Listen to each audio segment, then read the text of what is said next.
The war in Ukraine has reshaped the European security order. Since Russia launched its full-scale invasion on February 24, 2022, the conflict has become the largest land war on the continent since World War II. Today we examine the active front lines, the key axes of Russian pressure, and where the conflict stands heading into mid-2026. In the north, Russian forces have maintained persistent pressure on the Kharkiv region. Cross-border strikes from Belgorod continue to target Ukrainian rear infrastructure.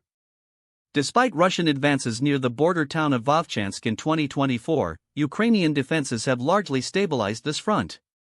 Kharkiv itself, Ukraine's second-largest city, remains under long-range missile and drone threat, though it has not fallen to ground assault.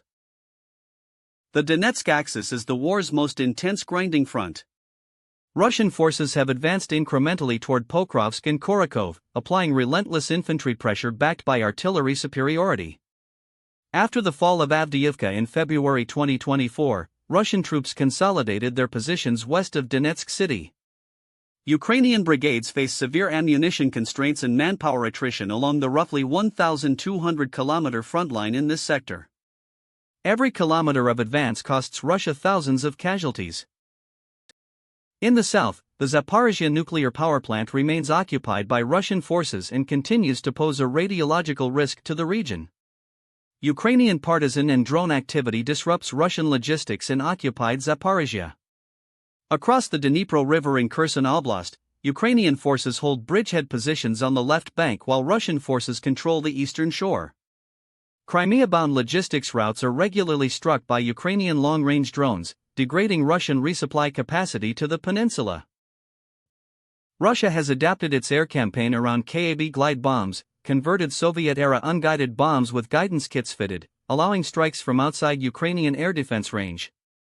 Shahed-136 drone swarms from Iran continue to overwhelm Ukrainian air defenses through sheer volume, targeting power infrastructure across the country.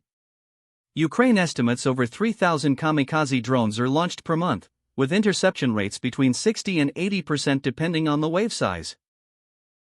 Ukraine has expanded its deep strike capability significantly.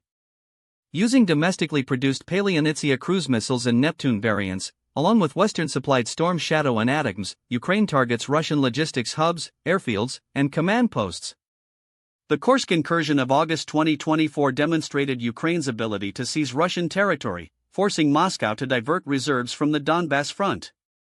Ukrainian drone strikes have reached as far as Engels Air Base in Saratov Oblast, nearly 1,200 kilometers from the front line. The conflict has entered a war of attrition neither side can afford to lose. Russia's military production has surged, outpacing Western aid to Ukraine in artillery shells and armored vehicles. However, Russian casualty rates remain among the highest of any conflict in decades. Western military analysts assess Russian offensive momentum at a low but sustained pace. The front line has shifted less than 30 kilometers in either direction since early 2024, suggesting a prolonged stalemate unless either side achieves a decisive breakthrough in logistics, air power, or manpower.